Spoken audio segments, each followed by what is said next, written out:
Bismillahirrahmanirrahim. Assalamualaikum warahmatullahi wabarakatuh.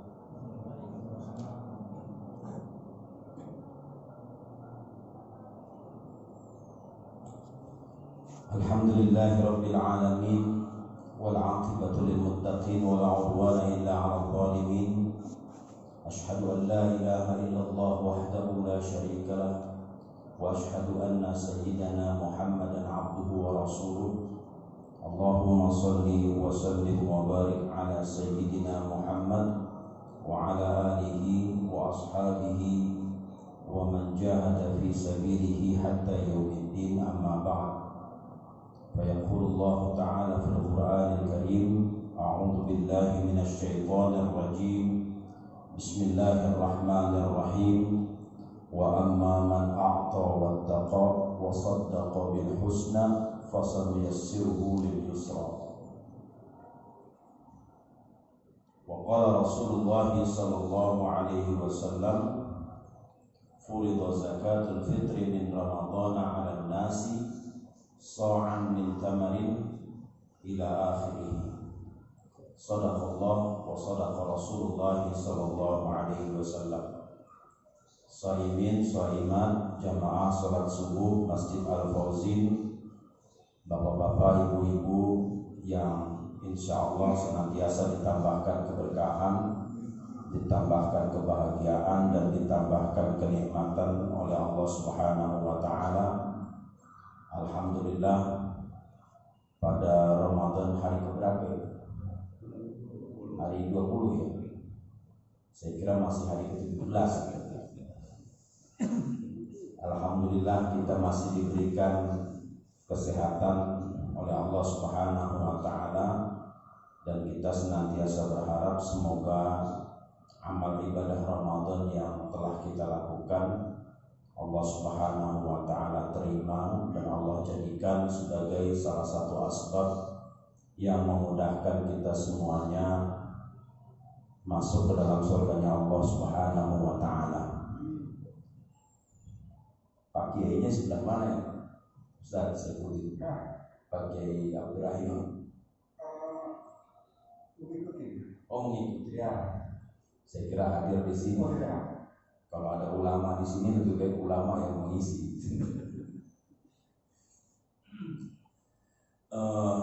Bapak-bapak, ibu-ibu, tadi permintaannya adalah pembahasan yang tuntas tentang zakat.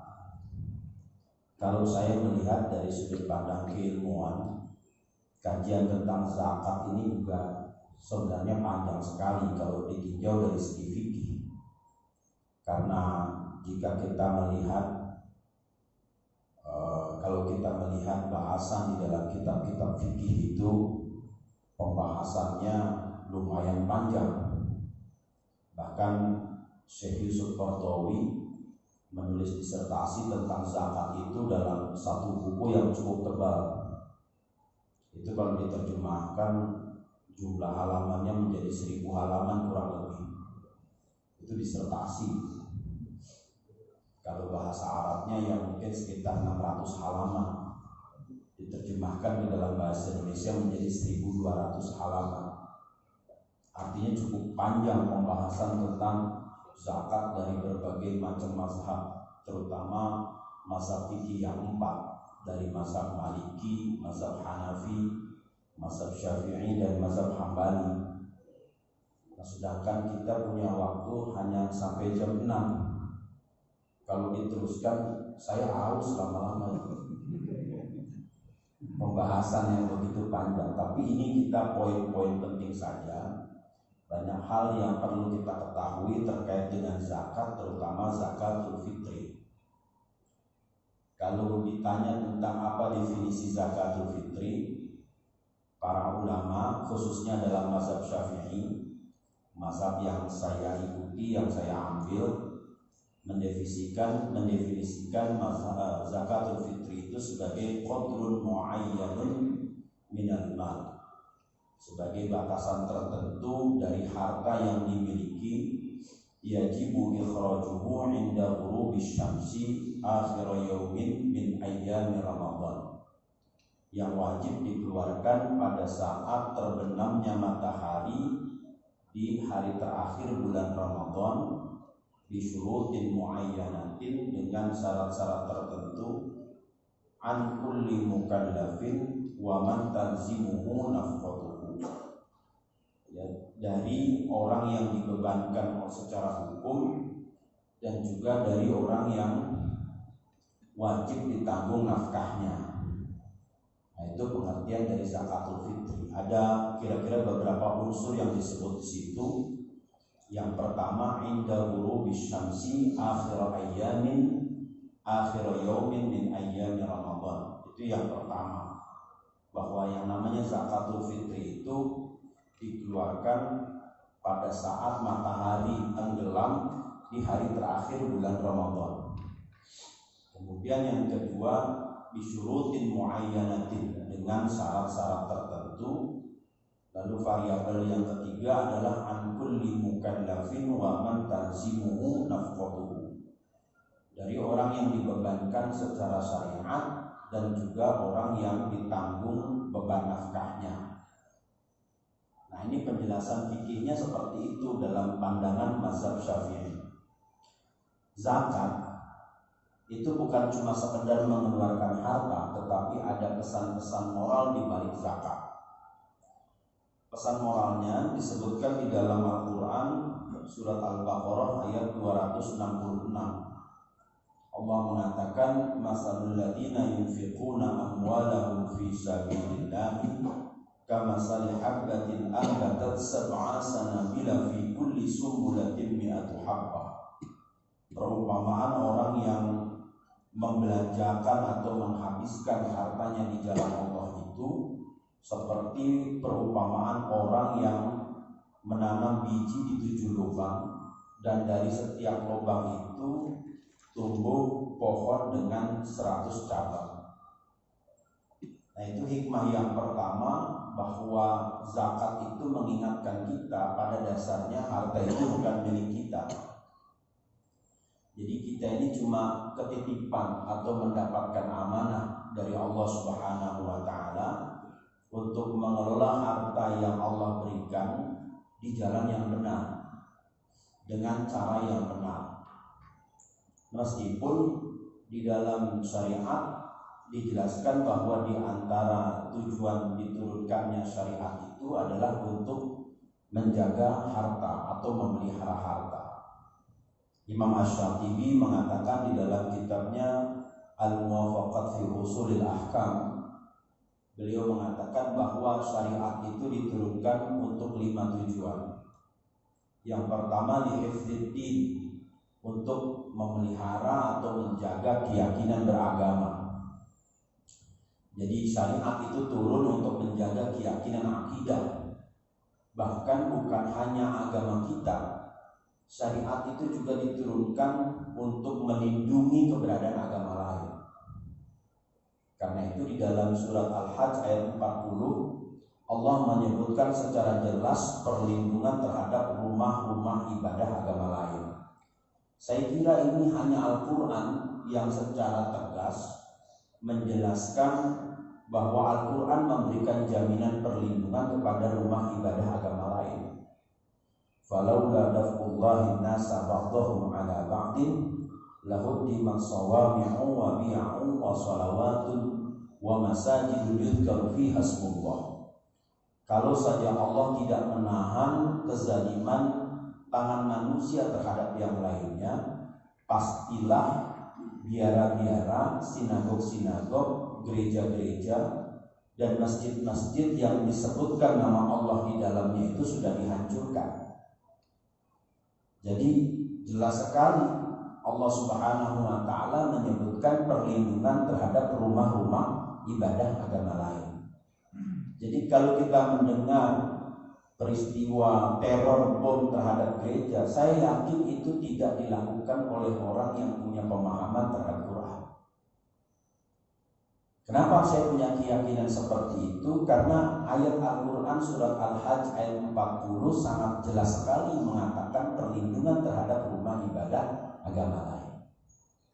Bahkan ketika Umar bin Khattab radhiyallahu anhu melakukan serah terima kunci gerbang Yerusalem dari penguasa Romawi, tempat pertama yang ditengok oleh Umar bin Khattab itu bukan Masjidil Aqsa, karena memang pada saat itu Masjidil Aqsa belum menjadi bangunan seperti yang kita lihat sekarang. Dulu itu tempat sampah. Oleh Ratu Helena, istri Heraklius, dijadikan sebagai tempat sampah, itu Masjidil Aqsa. Jadi tempat yang ditengok oleh Umar bin Khattab radhiyallahu anhu adalah gereja Al-Qamamah. Kenapa Umar bin Khattab menengok gereja bukan melihat Masjid Aqsa pertama kali? Karena kata Umar bin Khattab, saya ingin memastikan bahwa pasukan saya tidak merusak gereja, kata Umar, meskipun berperang melawan orang-orang Romawi. Barulah setelah Umar meninjau gereja Al-Qamamah yang letaknya ada di bawah Masjidil Aqsa, Umar bin Khattab meminta Ka'ab al-Ahbar, salah seorang sahabat yang dulunya mantan pendeta Yahudi, untuk ditunjukkan di mana letak Masjid Al-Aqsa.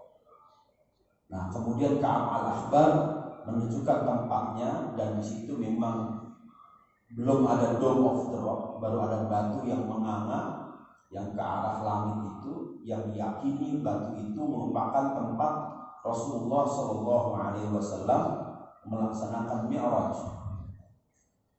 Nah, cerita-cerita itu atau riwayat-riwayat itu menggambarkan bagaimana syariat itu diturunkan. Artinya tujuan syariat diturunkan itu adalah untuk melindungi kelestarian ajaran agama. Lihifdziddin. Ya, termasuk juga terkandung di dalam makna lihifdziddin itu adalah imtisalut tasamuh, menjunjung tinggi toleransi. Nah, ini yang perlu kita pahami dari turunnya syariat. Lalu kemudian yang kedua, tujuan diturunkannya syariat itu adalah lihifdzin nafs, untuk menjaga dan melindungi kelangsungan hidup manusia. Karena itu setiap perbuatan yang menghilangkan nyawa manusia dihukumi haram dalam pandangan syariat. Kemudian yang ketiga, syariat itu diturunkan dalam rangka lihifdzin nasl, untuk menjaga garis keturunan. Maka semua perbuatan yang merusak garis keturunan manusia itu diharamkan. Yang keempat, syariat diturunkan dalam rangka lihifdzil aql, untuk memelihara atau menjaga akal budi manusia. Karena itu setiap perbuatan yang merusak akal budi manusia diharamkan dalam syariat. Dan yang kelima, syariat itu diturunkan dalam rangka lihifdzil mal, untuk menjaga harta benda manusia, sehingga manusia itu bisa mengapresiasi hasil kerja yang dilakukan oleh orang lain. Maka setiap perbuatan mengambil hak milik orang lain itu haram dalam pandangan syariat. Nah, zakat ini juga mengandung muatan maqasidus syariah. Maqasidus syariah di dalam zakat itu terlihat dari pelajaran bahwa apa yang kita dapatkan itu ada saham orang lain yang kita lupakan. Jadi ketika orang itu bisa mendapatkan kekayaan, sesungguhnya dia tidak melakukan sendiri untuk mendapatkan kekayaan tersebut, tetapi ada partisipasi orang lain yang terlibat dalam proses pengumpulan harta kekayaan itu. Seorang pimpinan perusahaan, dia mendapatkan kekayaan, itu tidak bisa dilepaskan dari partisipasi office boy, tidak bisa dilepaskan dari partisipasi supir, tidak bisa dilepaskan dari partisipasi sekretaris pribadinya, tidak bisa dilepaskan dari pegawainya yang bekerja untuk menyukseskan rencana dari pimpinan perusahaan. Nah, itu yang dimaksud dengan partisipasi itu. Maka dikatakan di dalam Al-Quran, wa fi amwalihim haqqun ma'lum. Di dalam harta mereka itu ada kewajiban-kewajiban yang harus diketahui. juga dikatakan di dalam harta mereka itu ada hak orang-orang yang meminta. Itu di dalam Al-Quran dikatakan demikian. Nah, dengan kata lain bahwa apa yang dimiliki oleh seseorang dari harta itu pada hakikatnya bukan hak milik mutlak. Ini yang membedakan konsep property right dalam pandangan Islam dan property right dalam pandangan Barat. Kalau dalam pandangan Barat, property right itu sifatnya mutlak. Maka di dalam hukum perdata itu ada yang disebut dengan nama hak ekendom, hak milik secara mutlak. Jadi ada hak ekendom, ada namanya hak besit. Besit itu hak untuk menguasai. Hak ekendom itu hak milik mutlak. Dulu yang namanya hak atas tanah itu menganut rezim hak ekendom. Kalau orang itu sudah memiliki verponding, surat tanah, maka dia punya kewenangan mutlak atas tanah yang dimilikinya. Dulu Depok ini katanya milik dari keluarga Van Loon yang ada di Depok sebelah sana.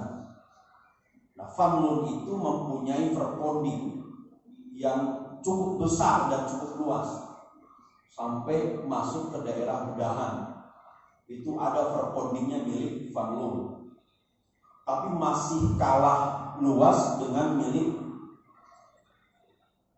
Pangeran Sambernyowo atau Mangkunegara I. Karena Mangkunegara I itu punya verponding mulai dari Tanjung Priok sampai ke wilayah Blok S. Itu verpondingnya cukup besar. Nah, jadi hak milik dalam pandangan Islam itu berbeda dengan hak milik dalam pandangan Barat. Konsepnya berbeda. Dalam pandangan Islam, hak milik itu tidak mutlak. Karena itu, ketika orang meninggal dunia, kenapa ada aturan hak waris itu diatur di dalam Al-Quran? Karena bagaimanapun juga hak untuk membagi harta itu tetap ada di tangan Allah Subhanahu wa Ta'ala. Nah, ketika kita hidup, pembagian atas hak milik ini juga diatur dengan mekanisme yang bernama zakat. Jadi zakatul fitri itu seperti itu. Jadi pengertian zakat ada dua sebenarnya, ada zakat badan yaitu zakatul fitri, dan yang kedua ada namanya zakat mal yaitu zakat yang terkait dengan harta. Saya coba membahas zakatul fitri dulu yang ringan-ringan dulu. Ya, karena itu zakatul fitri juga disebut sebagai shadaqatul fitri. Jadi yang disebut zakatul fitri itu bukan zakat fitrah sebenarnya. Karena konteks dari zakatul fitri itu adalah konteksnya zakatul fitri itu adalah lebaran atau hari raya Idul Fitri. Jadi konteks dari zakatul fitri itu hari raya Idul Fitri. Jadi bukan fitrah dalam arti penciptaan. Makna Idul Fitri juga bukan kembali menjadi suci, bukan. Makna Idul Fitri itu artinya hari raya makan-makan. Itu Idul Fitri.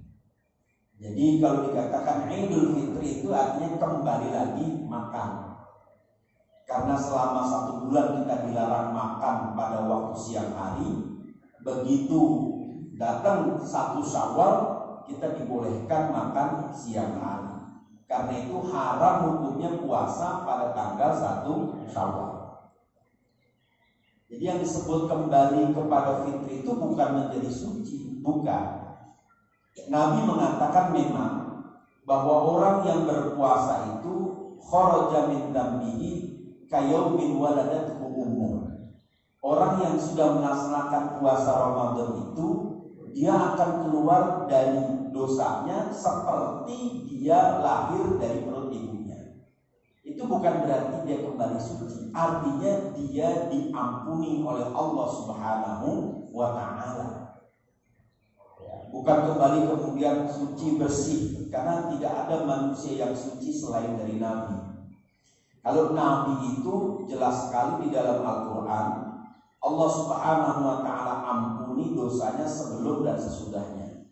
Liyaghfir lakallahu ma taqaddama min dzambika wa ma ta'akhkhara wa yutimma ni'matahu 'alaika wa yahdiyaka siratan mustaqima. Agar Allah memberikan ampunan kepadamu atas kesalahanmu, kesalahan yang pernah kamu lakukan sebelumnya dan kesalahan yang kamu lakukan sesudahnya. Jadi Rasulullah itu suci. Suci itu dosa sebelum dan dosa sesudahnya sudah diampuni oleh Allah Subhanahu wa ta'ala. Kalau kita untuk besok nggak tahu diampuni atau tidak. Kalau yang sudah insya Allah diampuni.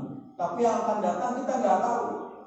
Kalau Rasulullah itu sebelum dan sesudahnya diampuni oleh Allah Subhanahu wa ta'ala. Nah, itu pengertian dari makna fitri. Karena itu yang disebut dengan zakatul fitri adalah zakat dalam kaitannya lebaran. Ya, supaya orang-orang miskin, orang-orang fakir bisa ikut lebaran. Makna bisa ikut lebaran artinya mereka bisa makan. Nah, ini pengertian dari zakatul fitri. Mulai diwajibkan itu pada tahun kedua dari hijrah, bukan tahun kedua hijriah. Tahun kedua dari hijrah, ya, pada tahun yang sama dengan diwajibkannya ibadah sahur Ramadan. Jadi puasa Ramadan itu baru diwajibkan oleh Nabi SAW ketika 2 tahun Nabi tinggal di Madinah. Jadi selama di Mekah Nabi tidak mengatakan atau Nabi tidak mendapatkan wahyu bahwa di bulan Ramadan wajib bersahur. Jadi selama di Mekah Nabi tidak mengatakan bahwa ada wahyu yang memerintahkan puasa selama bulan Ramadan. Bulan Ramadannya sudah ada, karena orang Arab itu dulu menghitung bulan ya sesuai dengan yang kita kenal sekarang, dari Muharram sampai Dzulhijjah. Orang Arab mengenal itu. Nah, hanya saja ketika orang Arab mengetahui bahwa ada puasa di bulan Ramadan, mereka bertanya-tanya, memangnya umat-umat terdahulu diwajibkan puasa bulan Ramadan? Maka Al-Quran memberikan jawaban, kama kutiba 'alal ladzina min qablikum, sebagaimana diwajibkan pula kepada orang-orang sebelum kalian. Dan ternyata orang-orang Israel itu juga berpuasa di bulan Ramadan, bulan ke-9. Meskipun di dalam bahasa Israel Ramadan itu namanya bukan Ramadan, tapi namanya bulan Kislev. Bulan Kislev itu bulan ke-9. Ya. Kemudian mereka berpuasa pada tanggal 10 Muharram yang dinamakan sebagai Yom Kippur. Yom Kippur itu adalah hari pembebasan di mana Nabi Musa alaihissalam Allah selamatkan dari kejaran Fir'aun. Jadi memang bahasa Israel dengan bahasa Arab hampir mirip-mirip. Orang Arab menyebut hari itu Yaum, orang Israel menyebut Yom. Ya, jadi ada hampir mirip. Orang Arab mengatakan Salamun alaikum, orang Israel mengatakan Shalom alaikum. Hampir-hampir mirip. Ya, orang Arab membaca Bismillahirrahmanirrahim, itu bahasa Arab. Bahasa Israelnya Bishem Adonai Harfaman Harafum, itu bahasa Israel. Artinya Bismillahirrahmanirrahim. Hampir-hampir mirip karena memang mereka satu rumpun Semitik, ya, satu rumpun Samia, karena keturunan dari Sam bin Nuh, apalagi lebih dekat lagi keturunan dari Nabi Allah Ibrahim alaihissalam. Ya, Israel dari Ishak, Arab dari Ismail. Ismail pun itu kalau dalam bahasa Israel sebutannya Yishmael, artinya Tuhan mendengar. Ya, Yishmael, Tuhan mendengar permintaan saya, permintaan Nabi Ibrahim alaihissalam. Jadi kalau belajar agama pakai perbandingan itu jadi menarik, kelihatan titik temunya. Nah, begitu diberitahu bahwa orang-orang Yahudi juga sebenarnya mereka berpuasa pada bulan Ramadan, barulah orang Arab sadar bahwa ternyata di bulan Ramadan itu ada banyak fadilah sebagaimana dikatakan oleh Rasulullah SAW. Nah, jadi zakatul fitri itu seperti itu. Nah, kemudian bagaimana mengeluarkan zakatul fitri? Ini langsung kepada fikihnya. Fikih itu langsung bicara teknis bagaimana pengamalannya. Ya, di antara syarat dari zakatul fitri itu ada 3. Kalau dikatakan para ulama mengatakan bahwa yustaratu li wujubi zakatil fitri salah satu syurutin. Ya, bahwa ada 3 syarat yang harus dipenuhi untuk menunaikan zakatul fitri. Yang pertama al-Islam, syarat. Ya, apa itu syarat? Kalau dalam usul fikih itu yang disebut syarat ma yatawaqqafu alaihi sihhatus syai'i wa laysa juz'un minhu. Sesuatu yang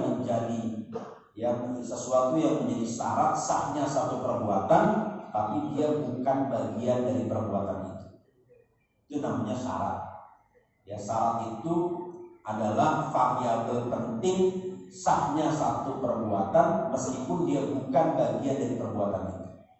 Beda dengan rukun. Dalam usul fikih yang disebut rukun itu ma yatawaqqafu alaihi sihhatus syai' wa huwa juz'un minhu. Kalau rukun itu adalah yang menentukan sahnya satu perbuatan dan dia bagian dari perbuatan itu. Nah, jadi kalau di pesantren itu pemahamannya diruntut dulu dari usul fikih baru kemudian fikih. Maka yang menjadi pertanyaan, misalnya muncul pertanyaan, salam-salaman setelah sholat bagaimana hukumnya? Ya kan, kalau kata orang pesantren ya boleh-boleh aja. Kenapa? Karena salam-salaman itu bukan bagian dari sholat, maka bukan bid'ah. Kan gitu, yang nggak boleh lagi sholat salaman, nah itu nggak boleh, itu bid'ah. Gitu. Jadi kalau pesantren itu dijelaskan dulu runtutnya, bangunannya bagaimana. Yang disebut bid'ah itu menambah satu perbuatan di dalam ibadah, itu bid'ah. Ya kan, lagi sholat Allahu Akbar salaman, itu bid'ah, nggak boleh. Baca kunut tadi misalnya, begitu sallallahu ala sayyidina Muhammadin nabiyil ummi wa ala alihi wa sahbihi wa baraka wa salam. Kemudian setelah baca sholawat langsung usap muka, nah itu bid'ah. Ya kan, itu bid'ah dalam pandangan orang pesantren. Kenapa? Karena sudah menambahkan satu gerakan di dalam ibadah. Tapi kalau habis salaman, udah habis salam, assalamualaikum, assalamualaikum, itu sudah bukan lagi sholat namanya, sudah di luar sholat. Maka kalau sudah di luar sholat boleh ngapa-ngapain, ke WC juga boleh. Ya kan, jadi kalau ada yang tanya, Pak, itu kalau habis sholat salam-salaman hukumnya gimana? Jangankan salam-salaman, ke WC aja boleh kok. Ya kan, kalau salam-salaman dianggap bid'ah berarti ke WC lebih bid'ah lagi itu. Ya kan, karena seharusnya habis sholat itu berzikir. Jadi syarat yang pertama itu Islam. Maka zakat itu hanya diwajibkan bagi seorang muslim. Muncul pertanyaan, bagaimana kalau ada keluarga yang non muslim bayar zakat? Dikatakan amal kafiru fala yutalabu bi ikhrajiha fid dunya. Orang yang kafir itu tidak dituntut, tidak dipaksa mengeluarkan zakat selama mereka hidup di dunia. Ya. Tetapi yang menarik di sini dikatakan ini Syekh Muhammad Az-Zuhaili, adiknya Syekh Wahbah Zuhaili yang menulis. Lakin yutalabul kafiru bi ikhrajiha fid dunya an qaribihi muslimi alladhi yunfiqu alaihi. Tapi kalau si kafir ini dia apa nyebutnya, kalau si kafir jadi enggak toleran jadi. Tapi yang non muslim ya. Tapi kalau yang non muslim ini dia menanggung nafkah seorang muslim, maka dia dituntut untuk mengeluarkan zakat dari yang muslim. Artinya apa? Kalau yang non muslim ini dia zakat untuk dirinya sendiri, dia nggak wajib. Tapi kalau dia menanggung kehidupan, mungkin ada familinya yang muslim, maka dia wajib untuk mengeluarkan zakat yang ditanggungnya. Jadi yang ditanggungnya ini yang dizakati, bukan dirinya. Jadi bisa terjawab permasalahannya. Kalau ada orang non muslim bayar zakat, kalau dia zakat untuk pribadinya tidak diwajibkan. Tapi kalau dia misalnya menanggung kehidupan orang-orang muslim, katakanlah misalnya ada pengusaha ayam geprek gitu kan, dia non muslim, punya pegawainya muslim semua, dia tanggung nafkahnya ini kan, punya pembantunya muslim semua, maka dia wajib membayarkan zakat orang-orang yang ditanggungnya. Ini pendapat dari Syekh Muhammad Az-Zuhairi. Dikatakan wa an khadimihi al-muslimi alladhi ya'uluhu. Nah, di sini disebutkan dari pembantunya yang beragama Islam yang ditanggung nafkahnya oleh si non muslim tadi. Nah, kemudian wa tajibu zakatul fitri 'alal murtaddi in 'ada fima ba'da ilal Islam. Wajib juga membayar zakatul fitri bagi orang yang murtad kalau dia balik lagi menjadi muslim.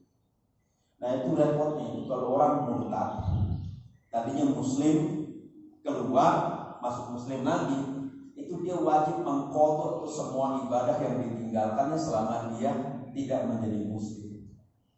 Dia harus bayar utangnya itu, termasuk juga utang zakat dan utang sholat. Kok berat ya? Ya berat, makanya jangan murtad.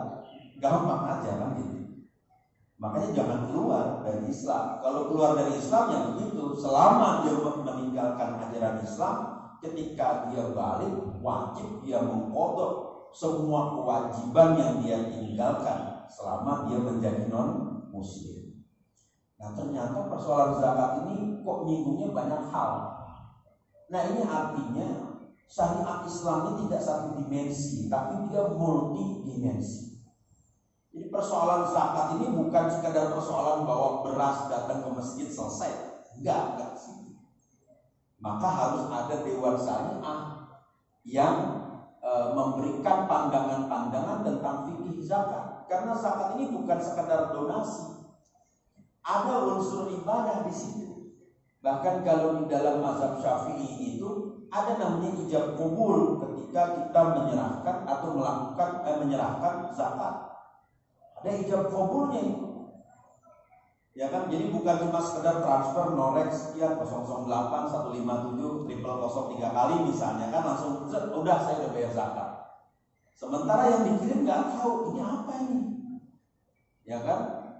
Misalnya lembaga donor atau lembaga pengumpul zakat, ya dia cuma tahunya dikirim transfer gitu kan. Tapi kalau dalam mazhab Syafi'i harus ketemu tuh dengan amilnya. Nawaitu an ukhrija zakatal fitri an nafsi wa an jami'i ma yalzimuni nafaqatuhu syar'an. Ya Ustaz saya print ya. Syar'an lillahi ta'ala, baru didoakan. Ajarakumullahu ajran, ya kan? Wa ja'alaka tahuran. Doain panjang lagi. Kenapa harus ada doa? Kalau mazhab Syafi'i mengatakan karena di surat At-Taubah ada ayatnya yang memerintahkan berdoa, washolli alaihim inna sholataka sakanun lahum. Maka doakanlah mereka yang sudah membayar zakat itu, sesungguhnya doamu itu membuat tenang mereka. Ada yang mengatakan bahwa ayat itu turun untuk menenangkan hati orang Arab yang mengeluarkan zakat dalam jumlah yang cukup besar. Karena orang Arab ini agak takut juga dulu ya. Namanya orang Arab tuh bakhilnya juga ada.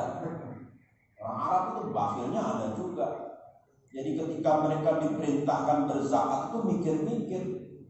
Lalu kemudian Allah perintahkan nabinya doain mereka biar mereka tenang karena doanya Nabi pasti dikabulkan.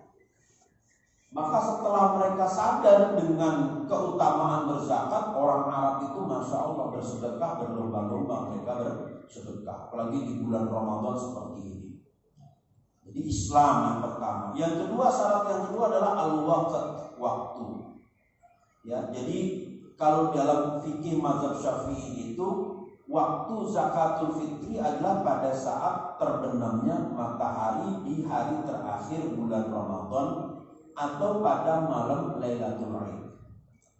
Saya pernah diberi nasihat oleh guru saya Kiai Maimun Sudah tentang ini.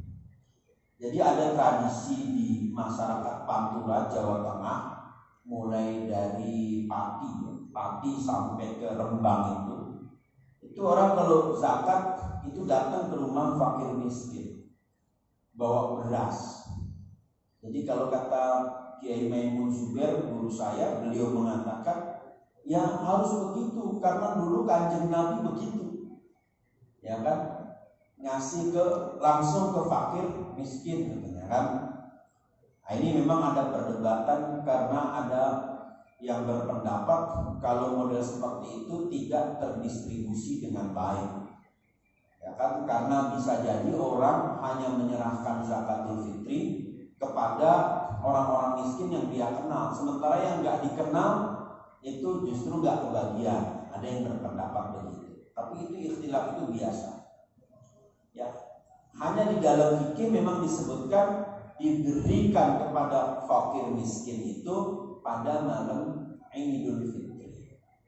Ya, jadi supaya mereka makan. Cuma kalau lihat di Depok ini kayaknya udah nggak ada orang susah makan gitu. Di sini tuh kebanyakan fakir kuota, fakir data, kebanyakan begitu. Masa iya zakat fitrahnya itu ngasihnya berupa paket data gitu kan, 100 GB supaya bisa eksis selama Idul Fitri, kan nggak mungkin. Karena memang perintah agama itu adalah memberikan makan. Dan yang ketiga syaratnya adalah al-yasar, kemudahan. Nah, ini menarik lagi. Saya bacakan, yustaratu ayyakunal mukallafu bi zakatil fitri musiran waqtal wujud. Jadi syaratnya bagi orang yang harus bayar zakat itu, dia itu punya kemudahan untuk melaksanakan kewajiban. Artinya dia punya cadangan makanan ketika dia akan membayar zakat, atau dia mampu membeli makan pada saat dia membayar zakat. Ya, sampai dikatakan fa in kana mu'siran 'inda ghurubi syamsi min akhir Ramadan wa lam yafdul syai'un an qutihi wa qutil ladzi talzimuhu nafqatuhu lailatal 'idi wa yawmihi fala talzimuhu zakatul fitri. Ya, fala tulzimuhu zakatul fitri. Jadi kalau dia dalam keadaan susah ketika terbenamnya matahari di akhir bulan Ramadan, walam yafdul syai'un an qutihi, enggak ada kelebihan dari gandum di rumahnya, dan juga enggak ada kelebihan gandum untuk orang yang dinafkahinya pada malam Id dan pada hari Id, fala tulzimuhu zakatul fitri, maka dia enggak wajib bayar zakat kalau dia dalam keadaan susah. Ya, atau wa qaumuhu qadiran 'alal kasbi la yukhrijuhu 'anil ihsan. Atau orang ini memang sudah punya usaha, tetapi usahanya nggak bisa membuat dia keluar dari kesulitan. Ya, jadi kalau misalnya dia udah kerja tetap aja susah, dia nggak punya makanan, maka nggak wajib dia berzakat. Lalu kemudian sampai disebutkan kalau istrinya, ya kan, kalau istrinya istrinya bekerja sedangkan dia tidak bekerja, maka nggak wajib dia mengeluarkan zakat. Istrinya nggak wajib mengeluarkan zakat. Istrinya punya pekerjaan, suaminya nggak punya pekerjaan. Yang tetap wajib mengeluarkan zakat itu suami, bukan istri. Jadi kalau dalam konsep Islam itu suami yang harus menanggung nafkah dari istrinya. Nah, artinya di sini konsep zakat juga bicara tentang nafkah. Ya kan? Kalau Imam Syafi'i mengatakan suami itu wajib memberikan nafkah kepada istri sesuai dengan kelayakan yang berlaku di tempat tinggal mereka berdua, kata Imam Syafi'i. Jadi kalau misalnya di satu tempat itu yang namanya istri harus punya pembantu, maka suami harus menyediakan pembantu buat istrinya.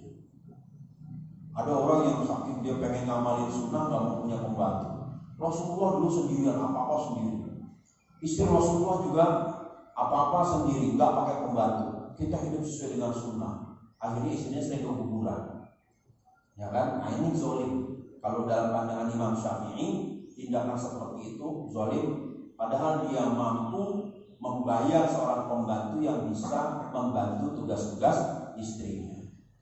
Ya, Bapak Ibu sekalian, ya kan, yang perlu kita pahami bahwa memang perempuan itu tidak saja ingin mandiri, tapi juga BCA, BRI dan BNI. Nah, itu yang harus digarisbawahi, kan?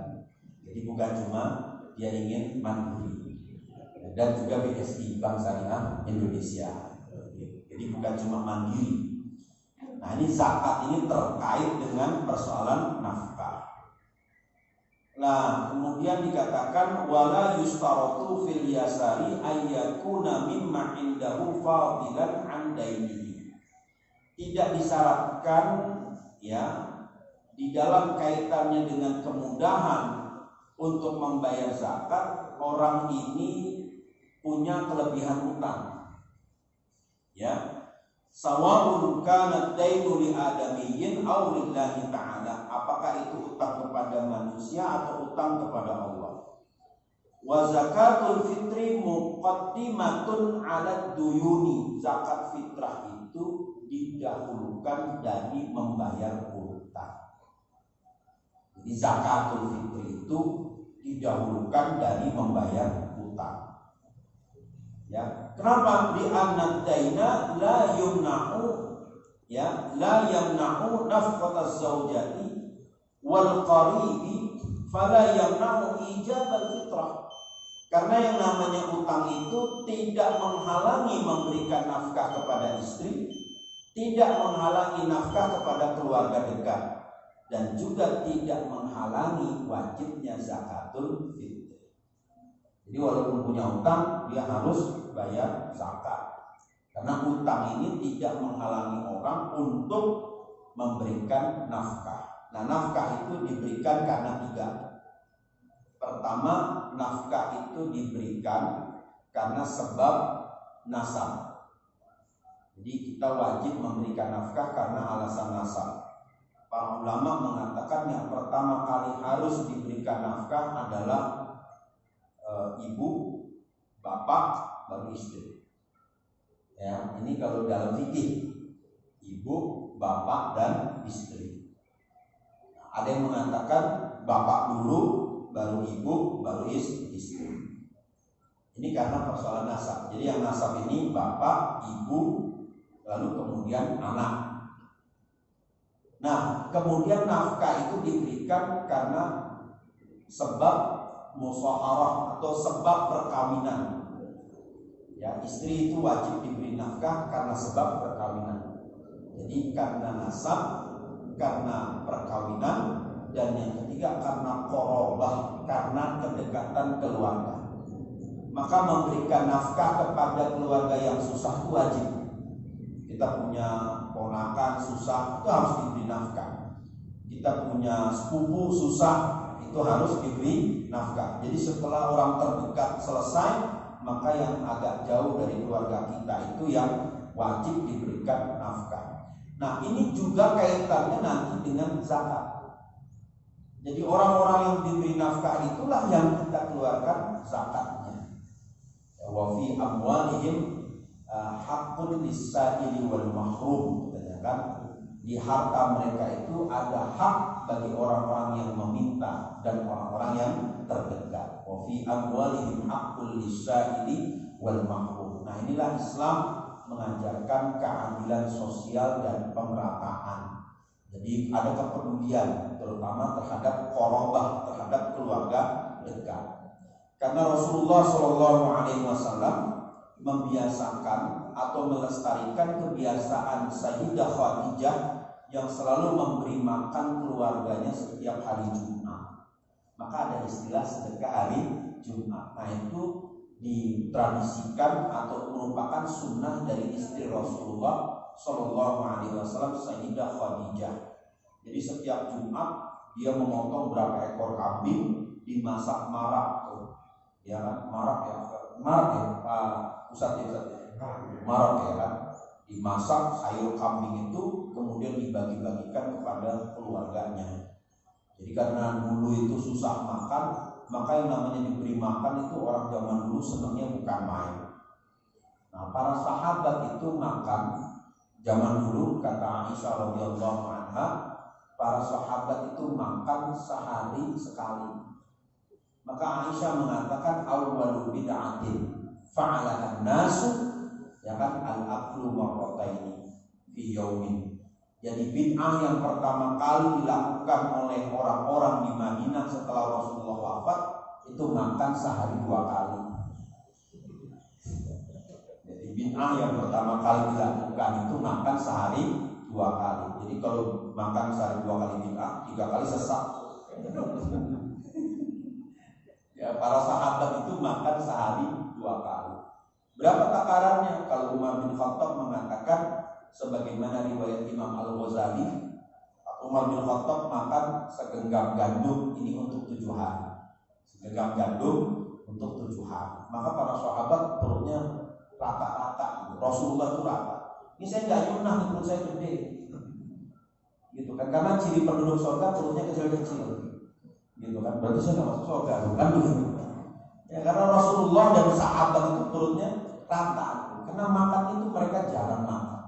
Saya pernah waktu ngaji dengan Syekh Zakaria Thalib. Ini murid dari Syekh Yasin Al-Fadani. Syekh Zakaria Thalib. Jadi kalau saya umroh itu biasa saya ngaji, menghatamkan 1 kitab.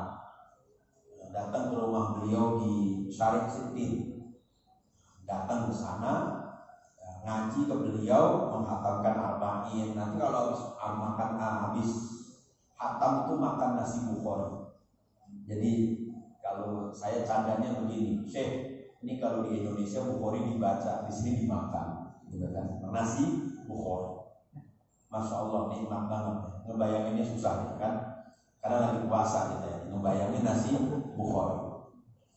Nah, setelah makan itu beliau cerita tentang perilaku orang Arab, anak-anak muda di Mekah.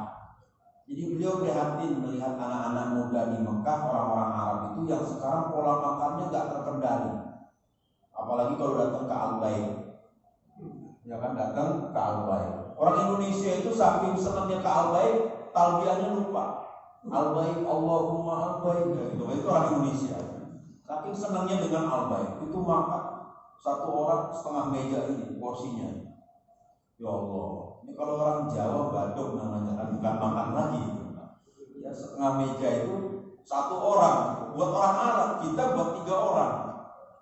Jadi kata Syekh Zakaria itu, saya prihatin orang Arab itu sekarang pola konsumsinya gak terkendali. Padahal dulu Rasulullah dan para sahabat itu makannya sedikit, ya kan, tapi mereka tangguh gitu kan. Nah, orang Arab ini tidak tangguh. Kenapa?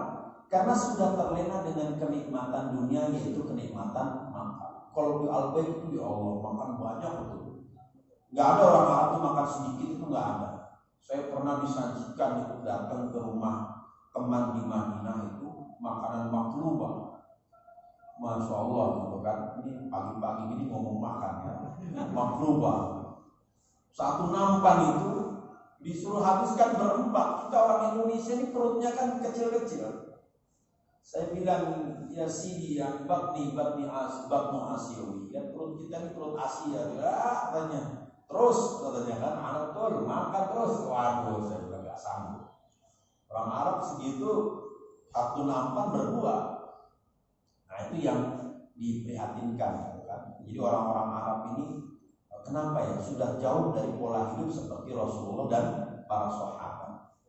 Makan banyak, itu juga yang dikritik ya. Sehingga penyakit jantung dan penyakit diabetes itu menjadi penyakit yang cukup tinggi atau tertinggi penderitanya di Saudi Arabia. Jantung dan diabetes, bukan kencing manis ya. Diabetes dan kencing manis itu beda. Kalau kencing manis itu lihat yang manis-manis mau kencing, nah itu kencing manis. Tapi kalau diabetes itu karena insulinnya tidak diproduksi. Nah itu karena pola hidup yang tidak sehat. Jadi sahabat itu makan sehari sekali. Ya, kalau kita baca di dalam hadis begitu, makan sehari sekali. Nah kemudahan di dalam zakat itu yang penting ya. Jadi kalau dia nggak hidupnya dalam keadaan susah, maka tidak wajib berzakat. Ya Rasulullah SAW mengatakan, idza amartukum bi amrin fa'tu minhu mastata'tum. Apabila aku perintahkan kepada kalian 1 perintah, maka lakukanlah perintah itu semaksimal mungkin kalian mampu, bukan semampu, semaksimal mungkin yang kita mampu. Jadi yang dimaksud melaksanakan perintah itu ya sesuai dengan kemampuan maksimal kita. Kalau semampunya itu kadang-kadang sedikit-dikitnya. Ya seperti kita juga memahami yang namanya konsep ikhlas itu, sumbanglah seikhlasnya, itu berarti sedikit. Yang penting kan ikhlas Pak. Padahal yang dimaksud seikhlasnya itu sebanyak-banyaknya. Ya, kalau kita begitu, ya kan, jadi kalau ada misalnya sumbanglah seikhlasnya, maka di Malaysia itu istilah sumbangan ikhlas itu besar. Ya kan, sumbangan ikhlas itu besar itu kalau di Malaysia. Kalau kita sumbangan ikhlas ya 2.000 itu udah ikhlas itu. Jadi memang beda ya takaran ikhlasnya orang Indonesia dan takaran ikhlasnya orang Malaysia itu beda. Kalau Malaysia sumbangan ikhlas itu besar. Nah, saya kira begitu sedikit pembahasan tentang zakatul fitri. Jadi kalau tadi permintaannya mau membahas zakatul mal ini waktunya nggak cukup itu Ustaz. Mohon maaf. Ya kan, karena kita dibatasi oleh waktu, makin lama bicara juga karena nggak ada air putih di sini, ya kan, dan memang nggak boleh minum. Ya, saya bisa semabut juga nih kalau makin lama kita bicara di depan jamaah semuanya. Demikian yang bisa disampaikan. Mohon maaf jika banyak yang kurang berkenan dalam penyampaian.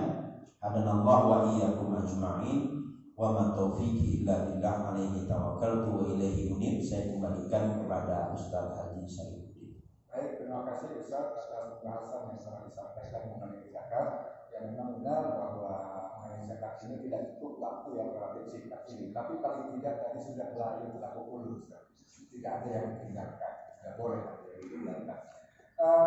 Baik, berhubung waktu yang membatasi kita, jadi saya hanya minta satu di hari terakhir ada pertanyaan, silakan, dan juga satu dari peserta Zoom.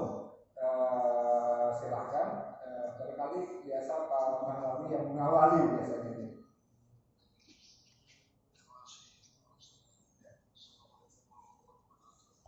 Salah, ya Prof.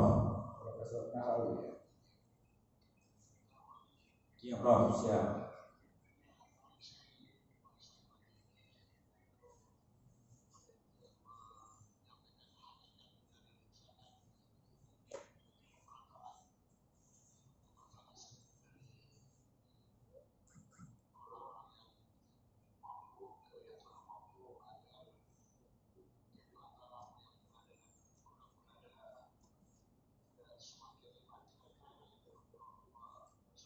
Iya Bro.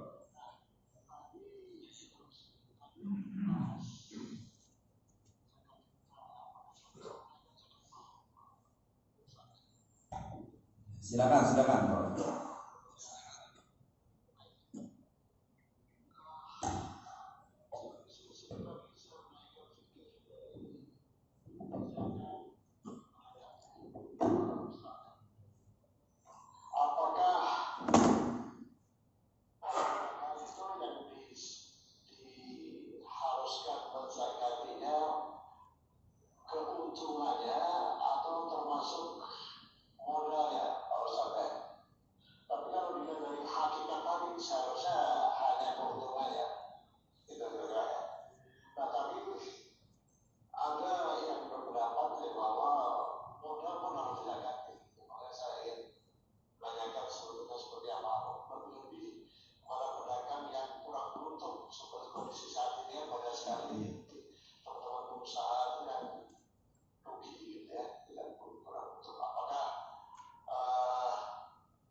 Bismillahirrahmanirrahim. Jadi secara sederhana bahwa yang dizakati dalam kaitannya dengan perdagangan itu adalah keuntungannya, bukan modalnya, Prof. Kalau modalnya yang dizakati ya bangkrut, ya kan, habis itu. Nah, karena itu Rasulullah SAW menganjurkan kepada umatnya yang mempunyai harta berupa emas agar tidak disimpan. Kenapa? Karena kata Rasulullah, jangan sampai harta itu habis oleh zakat. Sampai begitu kan? Itu artinya prinsipnya yang dikenakan itu bukan modal tetapi keuntungan. Maka Rasulullah menganjurkan supaya harta yang kita miliki itu berupa emas, sebagaimana disebutkan di dalam hadis, agar diputar modalnya dengan berdagang. Jadi Rasulullah malah menganjurkan kepada umatnya jangan sampai harta itu habis oleh zakat.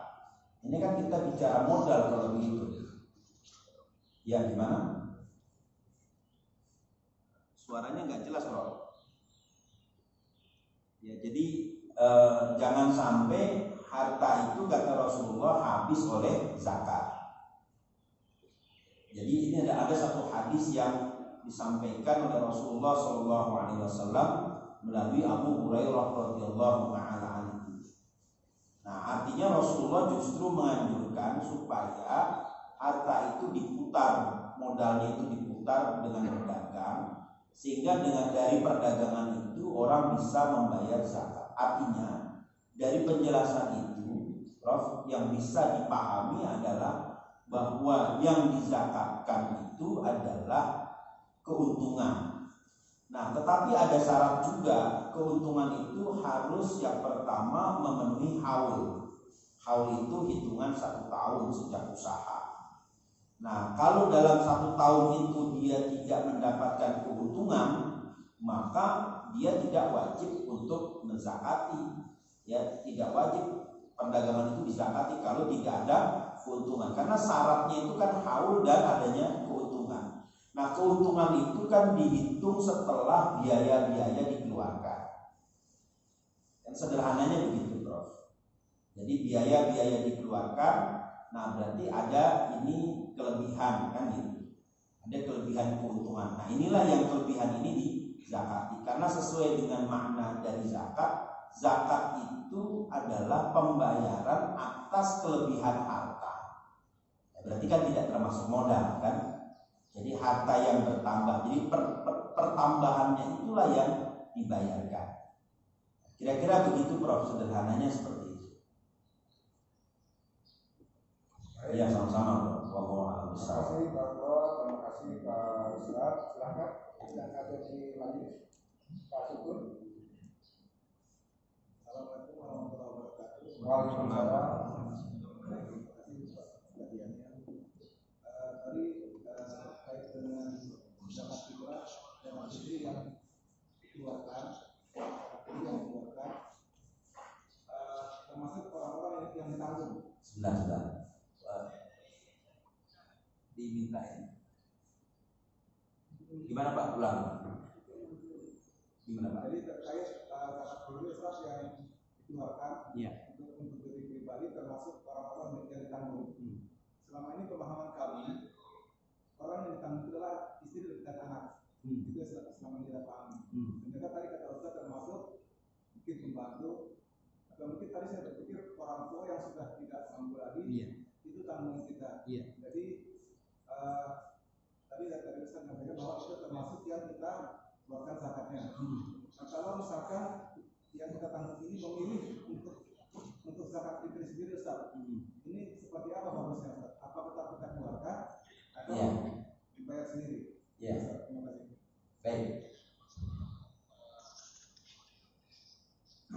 Ustaz Saifuddin katanya dijawab dulu, ada.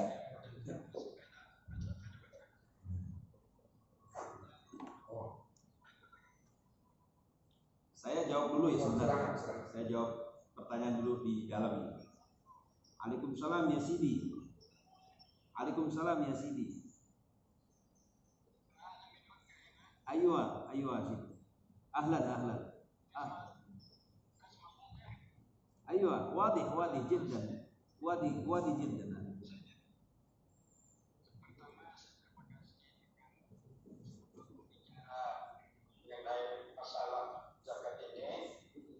Dan kalau mungkin saya ingin memberikan sedikit ta'liq atau apa komentar. Komentar, ya, sudah lama ya pada saya bisa ya. Dan saya ingin pertama nama pembicaranya siapa? Ana Abdi Kurnia Yasidi, Ana nastafid minkum. Nastafid minkum al-istifada Yasidi. Ya, sama dengan Guru Syekh Zakaria. Masya Allah, Masya Allah, Masya Allah. Marhaban.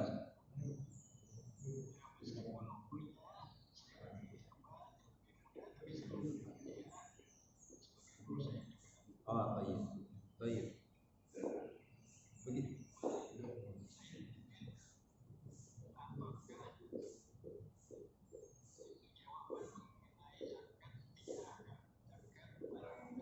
Iya sih.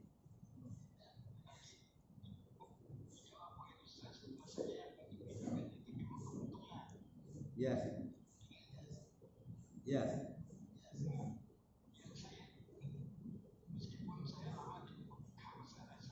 Iya.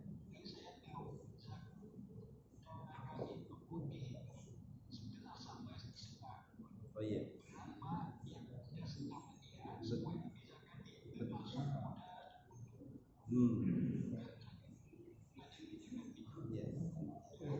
Iya. Iya.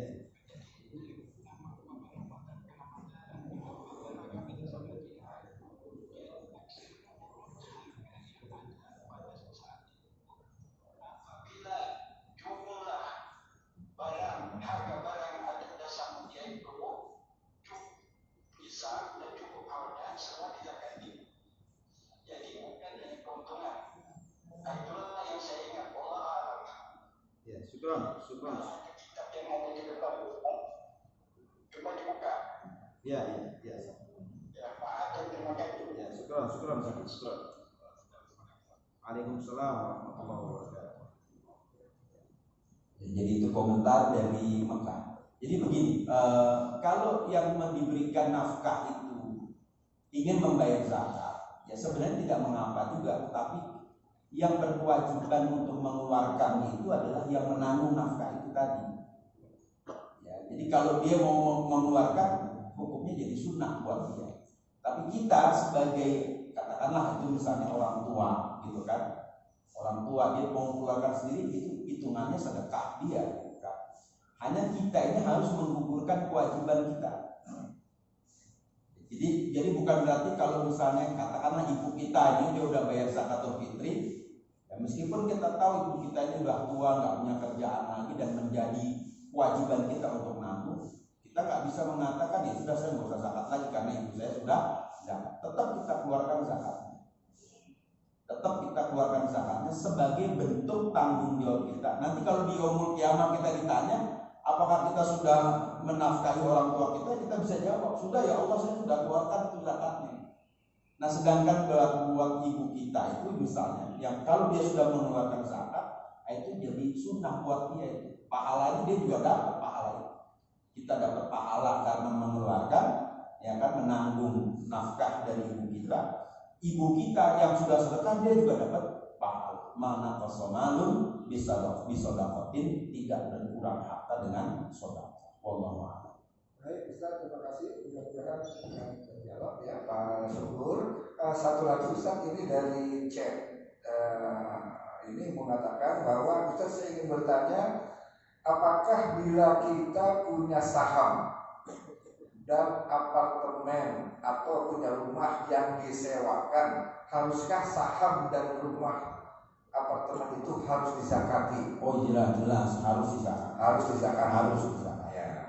Itu ada pembahasannya di dompet duafa, kalau nggak salah nanti sore itu zakat saham. Ya, pembahasannya itu secara webinar, mungkin bisa dilihat di Republikan. Ya kan, iklannya itu ada pembahasan khusus tentang zakat saham. Ya, saya kira begitu ya. Wallahu a'lam bishawab. Baik Ustaz, terima kasih banyak atas pembahasan yang luar biasa, walaupun tidak mungkin secara komprehensif. Tapi sebagai penutup nih Pak Ustaz, tadi Pak Ustaz sudah menyampaikan bahasa Israel tadi. Basim adunan apa yang diambil. Itu kan Rasulullah diutus kepada segala yang halal. Iya. Nah, ketika orang Israel ini dia Muslim, terus membaca basmalahnya seperti bolehkah dikira? Oh, bahasanya ya tetap dia ngikutin bahasa Arab. Tetap ya. Iya, karena di Madinah itu kan ada Yahudi juga, orang Israel juga ada di Madinah. Ya, mereka membaca Al-Quran bukan dengan bahasa Ibrani, tapi baca dengan bahasa Arab. Oke. Ya. Baik, karena waktu jualah yang membatasi kita, sudah tiba saatnya kita untuk melakukan sholat subuh. Terima kasih Ustaz kehadiran bersama kami. Terima kasih juga yang sudah hadir melalui virtual yang tidak bisa sesi satu persatu. Terima kasih Syekh Abdul Rahim Jamaluddin yang ada di Mekah dan juga sempat memberikan komentar. Beliau salah satu ulama Saudi asal Indonesia. Terima kasih, mudah-mudahan tidak bosan untuk bergabung bersama DKM Al-Fauzan. Juga bapak-bapak dan ibu yang hadir pada pagi hari ini. Biasanya kita menyiapkan snack ya, biasanya di luar pandemi, tapi hari itu insya Allah akan kami siapkan di rumah masing-masing. Kurang lebihnya baik, terima kasih.